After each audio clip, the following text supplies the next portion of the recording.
Hello and welcome. Today we will be learning the history of the Toyota AE86, one of the most successful cars in the history of motorsports and now a pop culture icon due to its appearance in the likes of Pluspy, Hot Version and of course Initial D.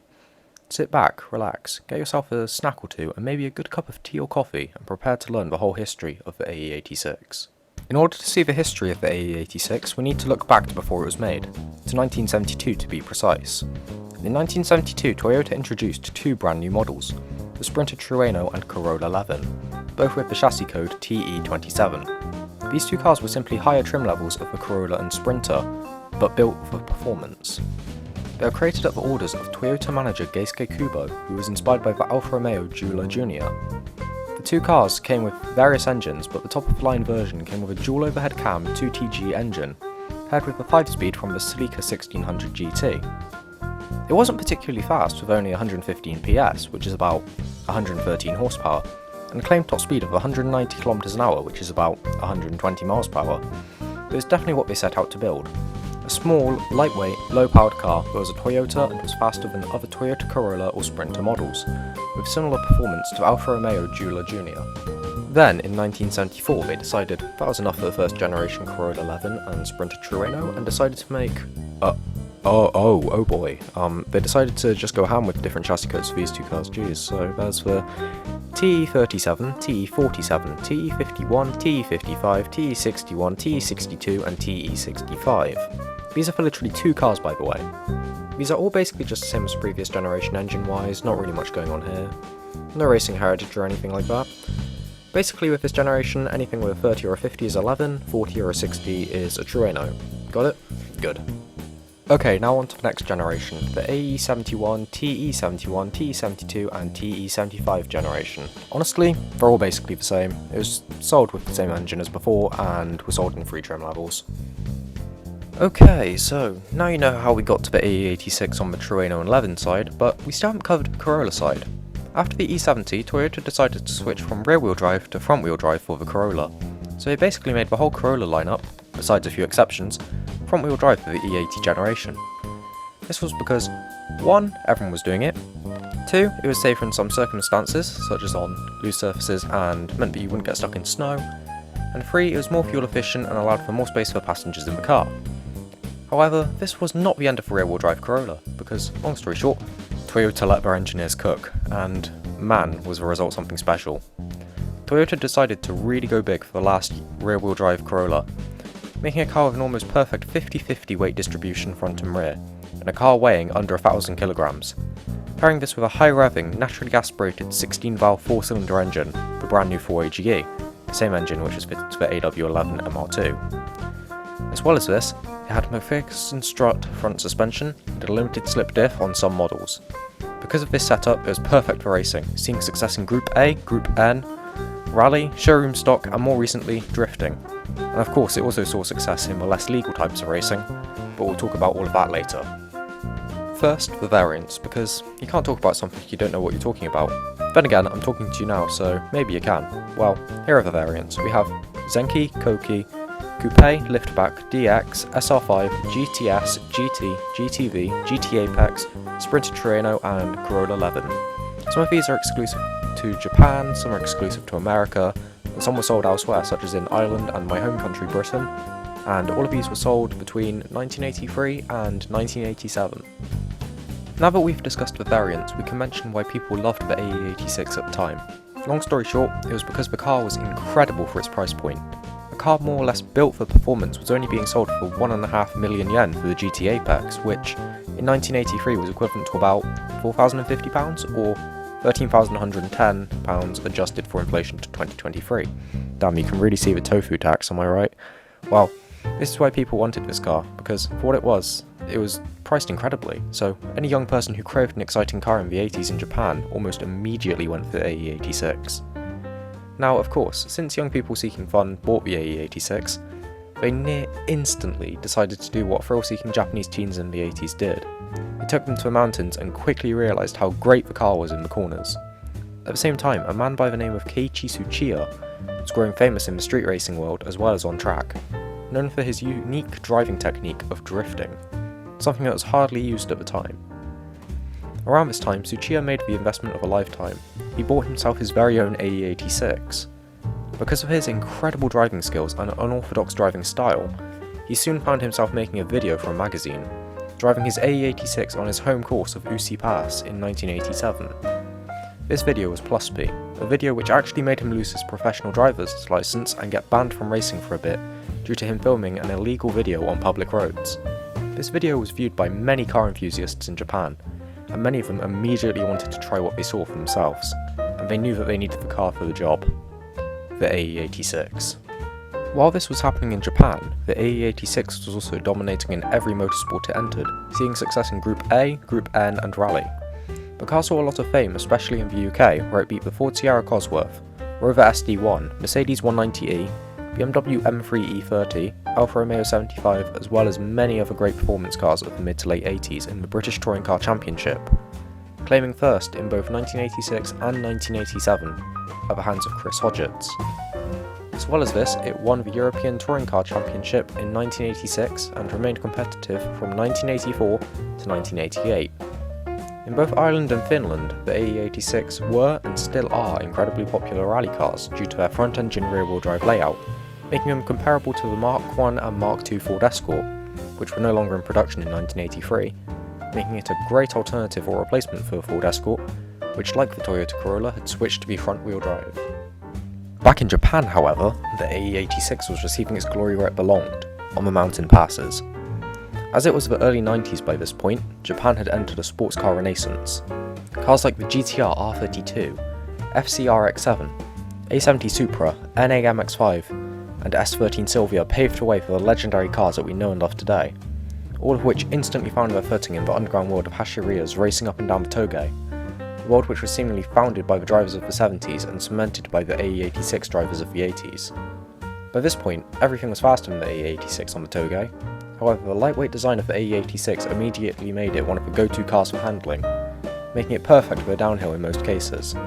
As this was during Japan's street racing boom, many found themselves taking their brand new sports cars to mountain roads and immediately trying to tackle the corners, some of which had never tried anything remotely similar to racing before, yet people loved racing each other up and down the mountains of Japan.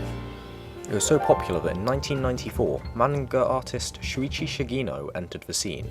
Shigino saw limited success with his previous works, however with one of them he made enough money to be able to buy a small, fun car for himself, that car being a black and white 1983 Toyota Sprinter Trueno AE86. After the suggestion by a friend to write a manga about the street racing world, Shigino accepted and wrote a story about an 18-year-old boy by the name of Takumi Fujiwara, his father's tofu shop and his incredible skills behind the wheel of a black and white 1983 Toyota Sprinter Trueno AE86. The manga was almost an instant success, with people from across Japan loving the story and the street racing action that they wanted a piece of themselves. This led to a bigger boom in street racing related media, as well as cars made to appeal to those who wished to drive and drive fast. This likely caused the AE86 to rise in price at the time in Japan, but it also made people just want to get in their car and tackle the mountain passes. However, it was still a while before the rest of the world would catch on to the success. However, in 1998, Initial D would receive its big break, an anime adaptation. This led to more and more people across Japan, as well as early adopters of anime across the rest of the world, to be exposed to the underground street racing scene, the highly tuned cars of Japan, as well as new racing techniques such as drifting. Due to this new audience being exposed to the show, they were also exposed to the car that made it so great, and it would be an understatement to say that fans in America and across the globe wanted the AE86 and they wanted it now. JDM Truenos and Levins were being shipped globally in huge numbers.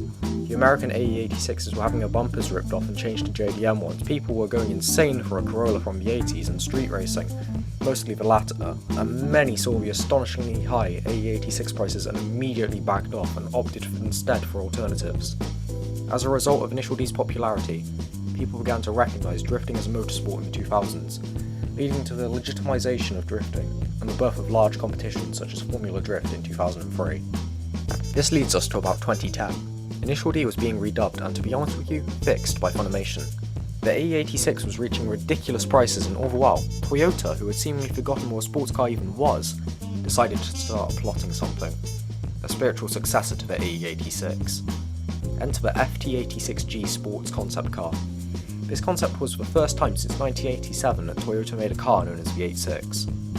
It was a joint venture between Toyota and Subaru, and to be honest, it was pretty good looking, and it was presented in the classic white with carbon fibre bonnet of Initial D's Trueno AE86. Then in 2011 we were shown the FT86-2 concept and FRS Sports Coupe, which was basically the GT86 that we all know and love. Then in 2012 they launched the real deal, the GT86. The GT86, just like the AE86, was immediately popular with drivers and tuners due to its front-engine rear-wheel drive layout, a layout that was practically extinct at this point from Japanese manufacturers. It was a balanced, elegant, agile and reasonably fast car with a low centre of gravity due to featuring a boxer engine that was mounted low in the engine bay. It was agreed to be a great car with few assists, a true driver's car if you would. And just like the AE86, it will soon be unobtainable due to MF Ghost getting an anime adaptation soon. Well, long story short, it's a great car and definitely lives up to the legacy of the AE86. But this is not the end, far from it in fact. In 2021, Toyota shocked us all and unveiled the GR86, and boy was it pretty. I remember so many people immediately falling for it, me included. It looked like a much more refined GT86, built to be better than its predecessor, and from what I can tell, it does that quite well. With more power, better suspension and better aero. Unfortunately, they're only selling it in the UK until 2025, and I don't have £30,000 to spend on a GR86. It's also safe to say that they know their audience with the GR86, based on the fact they did 2 trailers featuring Initial D. One featuring Takumi in his AE86 versus Keiichi Tsuchiya in a GR86, the other featuring Takumi in his AE86 and Bunta driving a GR86. Based on what we have seen of the GR86 already, it is definitely going to live up to the 86 name for its performance.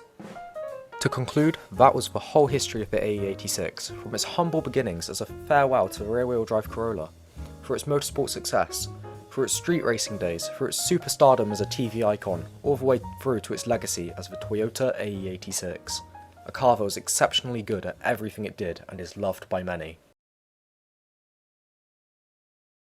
However, while writing that conclusion, I really thought about that last line.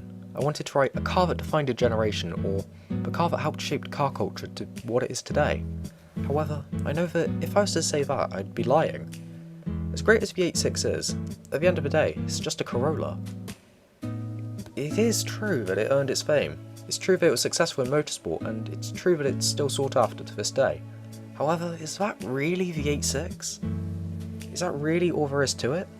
In reality, despite all these years, there is one thing that the AE86 set out to do that it can now no longer do. That is be affordable. The AE86 was built to be the performance car for everyone. A car made for people of all ages to be able to drive and have fun in, regardless of where and when. That is the one thing the AE86 can no longer do. Because of how famous it has become, it has lost the thing that gave it all its charm. The fact that it was an affordable yet fun car that anyone could own was what made people buy it in the first place, and now they sell for much more than what they retailed for in 1983, even when calculated for inflation changes. Now you are lucky to find a genuine Sprinter Trueno GT Apex in any condition for £20,000. Back in 1983 you could buy one brand new in pristine condition, 0 kilometres on the odometer, for £4,000, which is about £13,000 including inflation. If not for its fame, if not for the likes of Initial D or Pluspy, what would it cost today? Obviously a lot less than what it is now. This is why the AE86 is no longer what it was, because of a mixture of drift tax and tofu tax inflating the price, purely because people want this car because of its fame, not just because of its performance, which in reality, even at the time, was fairly mediocre for a performance car. There are many cars from this time with similar performance and even similar looks that have been forgotten to time, such as the Nissan Silvia S12, a car that's been forgotten to time by many just due to being overshadowed by the S13, which now costs about £8,000 to £11,000. This is likely roughly what the AE86 would cost today if not for Initial D. Roughly the same as every other forgotten, overshadowed or excluded from the media Japanese performance car. Back to that final line. The only way that the AE86 shaped car culture to be what it is today, besides its link to motorsport, would be that it set us up for a path of Japanese performance cars, prices and legacies, being overinflated by the media, making us forget about where they truly gained their fame, in the hands of the people. Hearing this, you may think I believe that the AE86 is overrated. You'd be right, the 86 is overrated, but despite this, I'd still want one. I know this sounds contradictory, but I'll explain why, as I'm sure you can likely relate if you're watching this. Ever since I first watched Initial D, I found myself being far more interested in cars than I was before. I only really got into cars in 2020. Before that I was kind of just like, yeah, they're pretty cool I guess, but due to the lockdown I got bored, and because my Xbox Live Gold expired I couldn't play online games. So I searched through my games cupboard and found Forza Horizon 4, and I played it almost all day every day. Whenever I wasn't doing schoolwork I was playing Horizon 4. This immediately made me into more of a car guy. To be honest, I didn't understand a lot of the car jargon, or tuning, or even how some cars like the popular JDM cars were even all that special. Honestly, I can't even remember what cars I really drove in it at this point, but one thing I remember was getting an AE86 in it for 100 Forza Fun points and thinking to myself, what the hell is this thing? I actually asked my dad about it because he was a mechanic to see what he thought about it, but in the end, because it could sell for over 8 million in the auction house, I sold it. Because to me, at the time, it was a funny looking Toyota from the 80s. At the time, I was also really into anime, but for some strange reason, it never hit me that a meeting point between the two interests existed. But not too long after I sold the AE86 in Horizon 4, I found out about Initial D and started watching it. I had to Google basically every bit of technical talk and every chassis code just to try and get what they were on about on the show.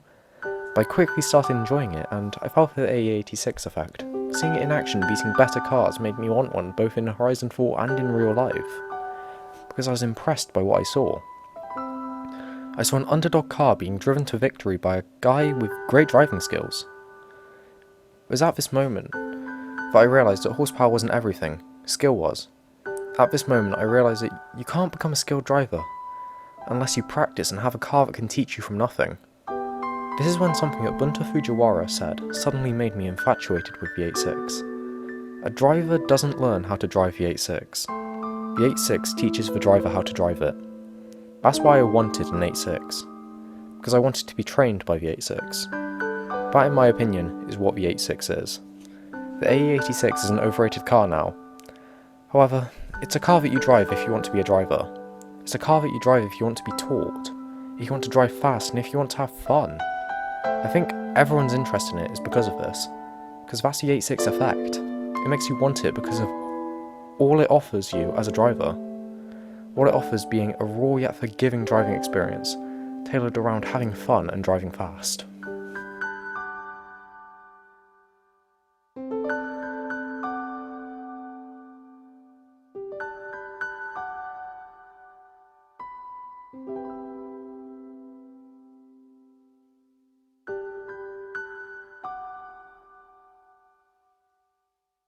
Thank you for watching this documentary style video. I've never tried anything like this before, and I hope my voice wasn't annoying and that the video was easy to watch and engaging.